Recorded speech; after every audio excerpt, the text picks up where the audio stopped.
Capricorn, hi! Welcome to Mr. Queen PH. Titingnan natin ang energies na parating sa inyo ngayong 2025. So this is your 2025 annual tarot reading. So we will see the overall energies, opportunities, possible challenge, and blessings. And also energies ng inyong money, career, finances, and your love life and family. So kung gusto niyo rin ng private reading specifically para sa inyo, para sa 2025, so, you can book for a reading. Meron tayong link sa description at sa pinned comment. Paki-check nyo lang information kung paano mag-book for a private reading. Okay, let's see Capricorn. What's up? Ano yung energies for you ngayong 2025 for Capricorn? So, this is your overall energy, possible challenge, opportunity, and blessing. Okay. Capricorn, parang mas lalo kayong magiging determinado. Oo, ngayong 2025. Kasi maaring may mga bagay na hindi nag-workout para sa inyo noong 2024. And ngayong 2025, mas maingat kayo na planuhin yon para hindi na mabulilyaso or magtuloy-tuloy na finally. Oo. So you have the Emperor as your energy. So this is someone na very very determined. Merong leadership role, of course. Ganyan ang mga Capricorn. And ito yung ready to fight. Ganong energy. So let's see, what is the Emperor? What is the Emperor for Capricorn? The Lovers. Oy, nako, ang commitment ninyo hindi matatawaran, Capricorn. Ngayong 2025. Yung talagang, yung tipong umulan bumagyo. You will show up. You will be there for your career, for your business, for your goals. You will be there for your goals. Like, kahit tipong nagplano kayo, kahit ng mga kaibigan mo or sino pa man. Tapos, nag-cancel sila. Hindi ka papatinag doon. Like, nag-cancel kayo, ayaw nyo, okay, sige, ako na lang pupunta. Ganon. Ganong tipo na, lalo na kung gusto nyo ang isang bagay. Kasi, I see you na hindi nyo papasukin ng isang bagay sitwasyon nang hindi nyo gusto. You will only commit to situations na kaya mo talagang panindigan. At yun yung magiging alas mo ngayong 2025. Yung commitment mo. You have that desire, you have that not just desire meron kang paninindigan sa mga gusto mong mapatunayan at ma-achieve ngayong 2025. Let's see. You have Pluto, 9th house. Some of you may mga nagbabago na belief system. Pwedeng related sa religion, na pina-follow ninyo. Pwedeng may magbabago ng religion. Pwedeng itong pagbabago ng religion na to is dahil sa relationship mo with someone. Yung parang may conversion. Oo, magko-convert ka ng religion mo because you love someone. Or someone will convert their religion to yours kasi mahal ka niya. Ganon. And this is not just about religion but also your belief system. So, nagbabago yung iyong paniniwala.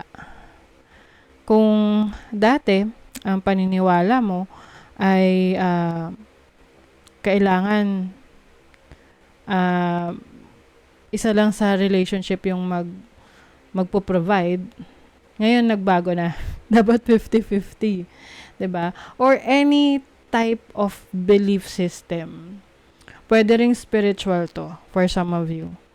Na Kung dati may fina-follow ka na religion, ngayon wala na kasi nakaka-focus ka sa spiritual beliefs mo na you have a personal relationship to God, to the Creator. Ganon. May mga ganon na ganon yung kanilang pinapractice eh. You're going to have a different spiritual practice. Things are changing for you. And also, some of you pwedeng may change ng inyong career na ang tipong kung dati worker ka or you're someone na nasa manufacturing, ngayon maaring you will be sharing your knowledge and your experience sa iba through teaching, through mentoring, through training. So a lot of opportunities. Okay? Let's see what else for Capricorn. Octopus. Regeneration talaga, oh. I also think na mas magiging physically fit kayo, mas magiging conscious kayo sa inyong kalusugan ngayong 2025. Kumbaga, gagamitin nyo yung energy nyo sa mga mas kapaki-pakinabang na bagay. Parang hitting ang galing ko magsalita ngayon. Hitting 2 birds with 1 stone. Ganyan. Mas magiging active kayo. Like, physically active. Running, doing outdoor activities, maraming movement. You will also do some, yung mga multiple tasks. Ganyan. Kaya nyo mag-multitask. And you are also going to be very creative. Oo. Flexible. Marami kang kayang gawin. You are going to discover your other skills, yung other talents mo.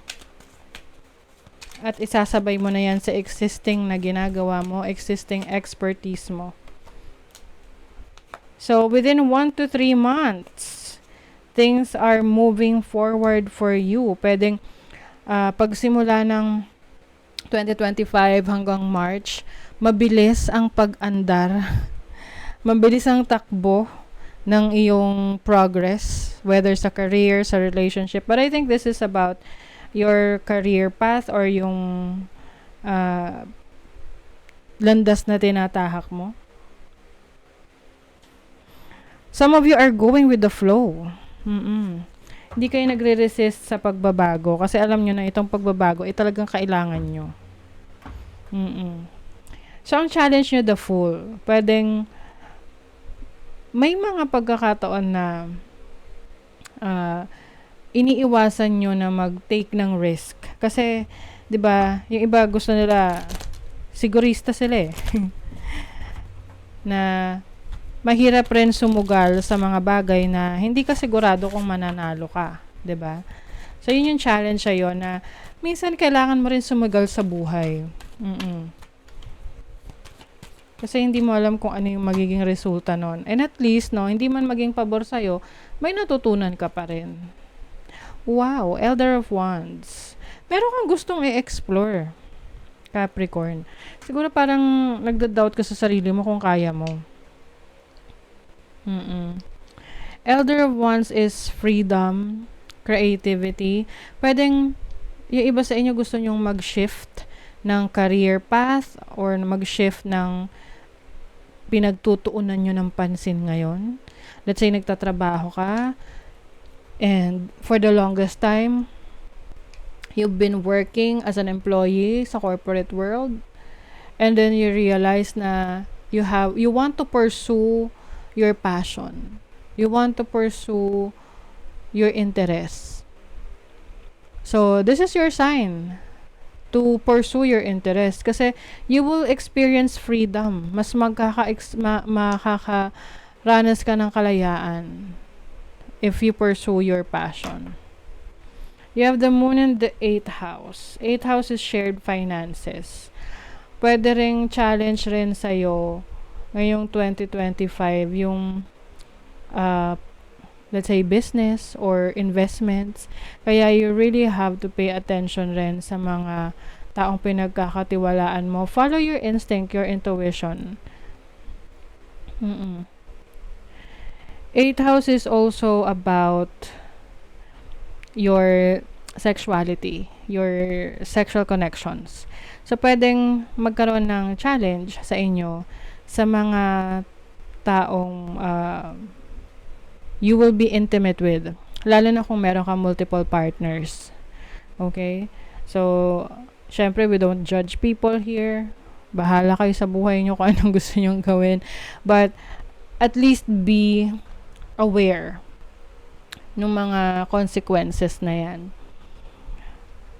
Kasi pwedeng isa yan sa maging dahilan para, magkaroon ng setback sa'yo. Yung tipong ma-stuck ka for a while. Okay? Eighth house is also about your knowledge in the mysterious world. So, maaring yung iba sa inyo, meron kayong spiritual gifts na nararamdaman nyo na kailangan nyo na talagang i-nurture, i-expand, i-explore, pero natatakot kayo sa judgment ng ibang tao. Na, bakit ganun? Di ba hindi mo naman yan pinipaniwalaan dati? But yun ang ginagawa mo. Yung mga ganun, yung mga nasasabi ng iba. But this is your journey. This is your own journey. So if you feel like meron kang gustong i-explore na belief system, then do it. Kasi doon ka mas magkakaroon ng malawak na perspective.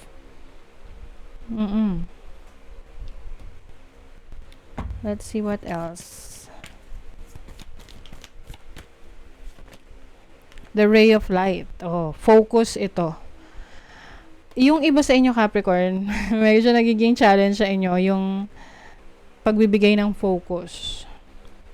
Kaya nga yung iba sa inyo nagmo-multitask. Diba? Kapag tayo nagmo-multitask, hindi tayo nakafocus sa isang bagay lang. You just have to make sure na kaya mong i-manage, i-maintain, no? Kasi isang bagay lang dyan, isang task lang na hindi mo mabigyan ng focus, pwedeng malaki yung maging epekto niya doon sa resulta na gusto mo. So, keep your eye on the prize. Focus on the things that matters to you. Yung talagang importante. Ano yan parang order of priorities, 'di ba? Kung ano yung unahin mo yung priority mo talaga. Let's see what else. Balance, Yung balance, freedom, ayan talaga yung isa rin sa challenge ninyo kung paano kayo makakaalis sa isang limitasyon. Maari kasing ikaw mismo yung naglilimita sa sarili mo. This might bring some hassles, problems, complications. Yung iba kasi sa inyo, maaring kapag nagkakaproblema, parang ayaw nyo na agad, dinidisregard nyo na agad ang isang bagay kapag problematic siya. Whereas pwede mo namang isolve mo na yung problema kung magagawan mo ng paraan. Kasi pwedeng part lang talaga yun ng proseso And then your opportunity, the Elder of Swords. This is wisdom. Yung iba sa inyo, mas magiging tahimik ngayong 2025. Nakafocus lang kayo sa pagsa-strategize ng mga actions ninyo kung paano nyo mas mapapabuti, mapapabilis, magiging mas efficient yung proseso na kailangan nyong gawin sa araw-araw. You have the 7 of Cups.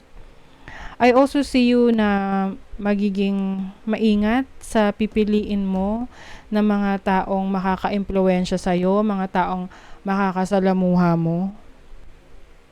Kasi you will be presented with people na may mga hidden agendas. Okay? So, use your own discernment pagdating sa intention ng isang tao sa'yo. Whether this is romantic connection, sa business, sa trabaho. You have the 6th house and the North Node. 6th house is your health. So, you also have the opportunity na ayusin yung kalusugan mo, lalo na kung ito yung matagal mo nang hindi inaasikaso. Yung iba ay pinagsasawalang bahala, yung parang hanggat hindi siya emergency, hindi mo aasikasuhin. Kaya lang usually kapag emergency na, saka na malala yung problema, 'di ba? So sabi nga, prevention is better than cure. So anything that you really need to work on, ayusin, especially sa kalusugan mo, ayusin mo na. And this also applies sa yung day-to-day life, no? Yung mga uh, mga kailangan mong gawin sa araw-araw sa trabaho, yung mga routine mo. Maaring may mga routines ka na kailangan mong ibalik dahil mas effective yon kaysa sa bagong routine na pinatupad mo sa sarili mo. May opportunity ka na makapag-relax. Oo. I think, no, may mga panahon na parang feeling stuck ka or parang hindi mo na alam kung ano yung gagawin mo yung next step. It will be helpful para sa'yo na magpahinga. Like, disconnect. 'Di ba?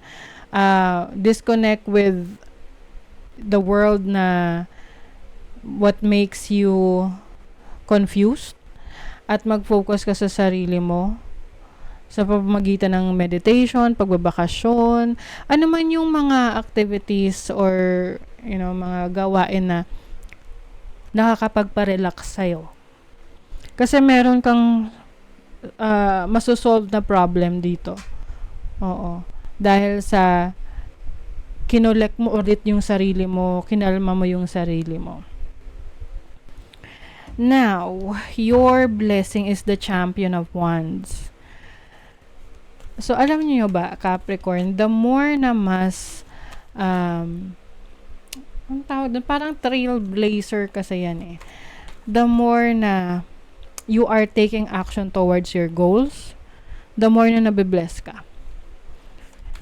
So, for some of you, yung steps na ginagawa nyo, yun yung one step closer to success in achieving your goals. Let's see, what is the Champion of... diba? The Sun.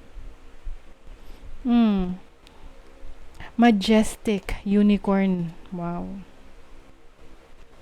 I feel like, ang blessing sa inyo is mabibigyan kayo ng lakas, vitality, strength that will help you para magawa mo yung mga gusto mong gawin for your goals, for your dreams. And the Sun also signifies your confidence.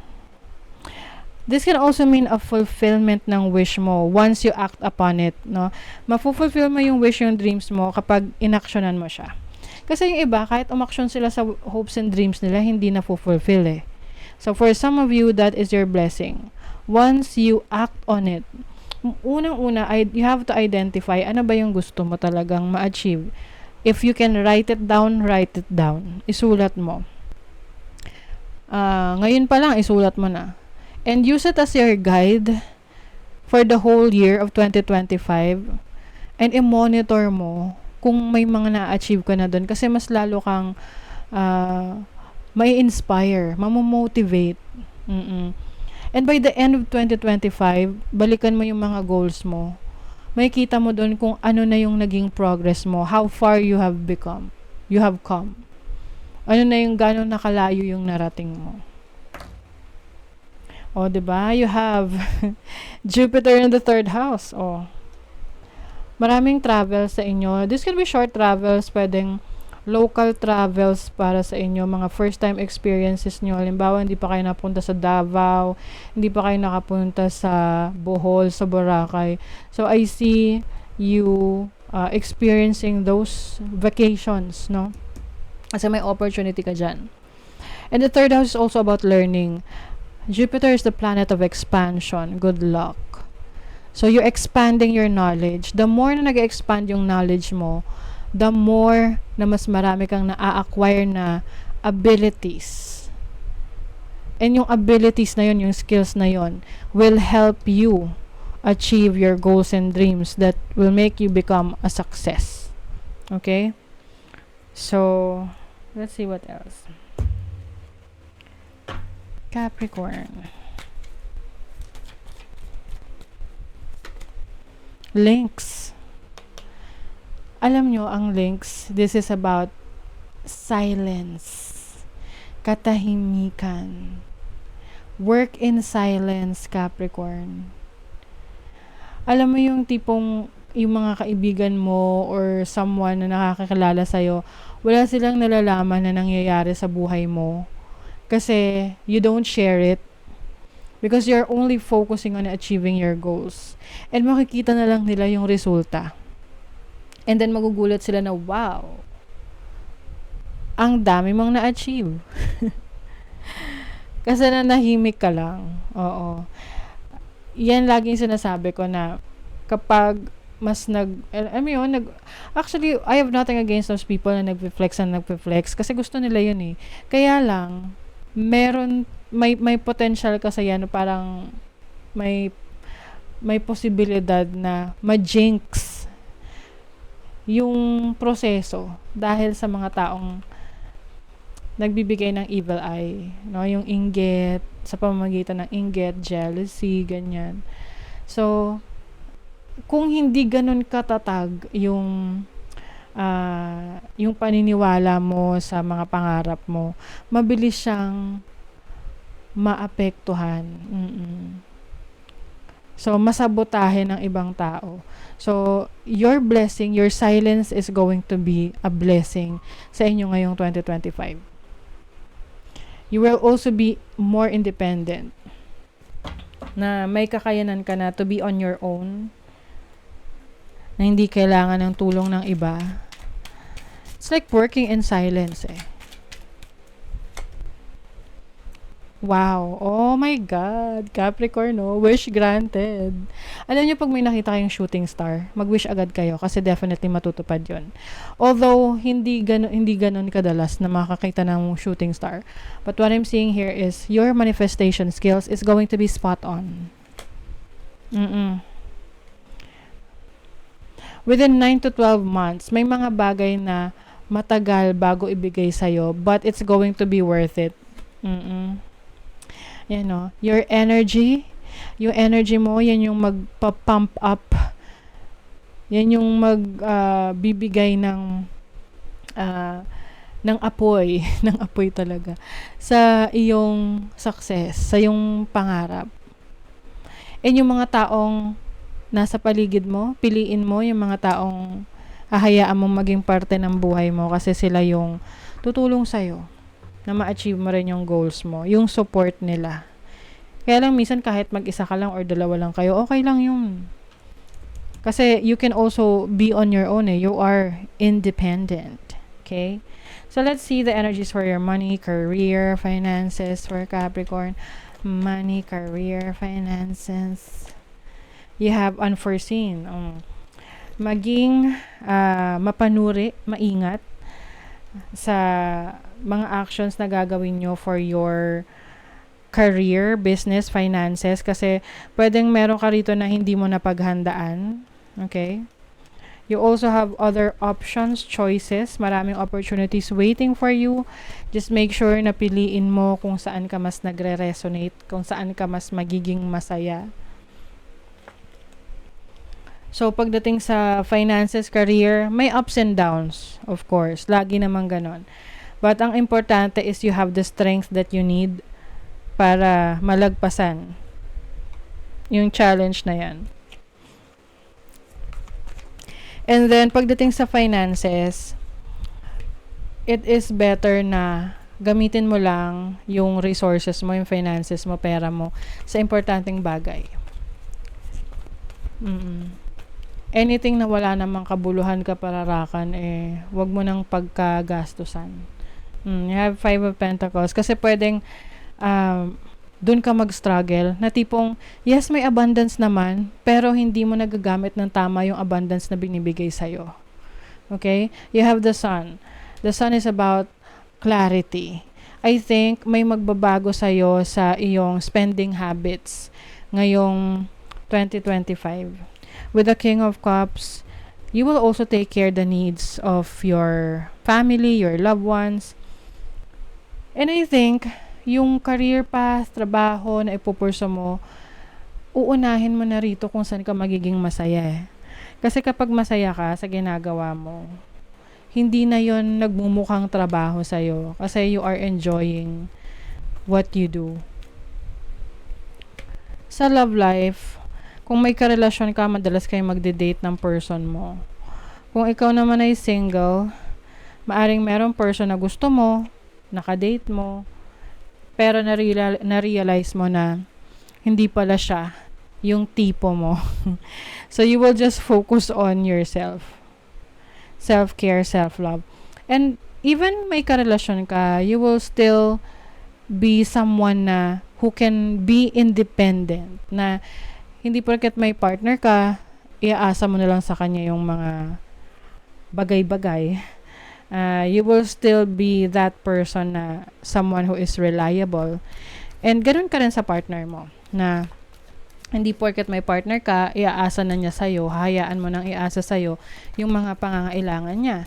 So, I think you will also help each other. You have the Knight of Pentacles, the Ace of Pentacles. Some of you pwedeng may new beginnings when it comes to relationship. Pwedeng kayo ay magkarelasyon, tapos magkakaroon ng higher level of commitment, may engage, mag-aasawa. Yung iba naman, pwedeng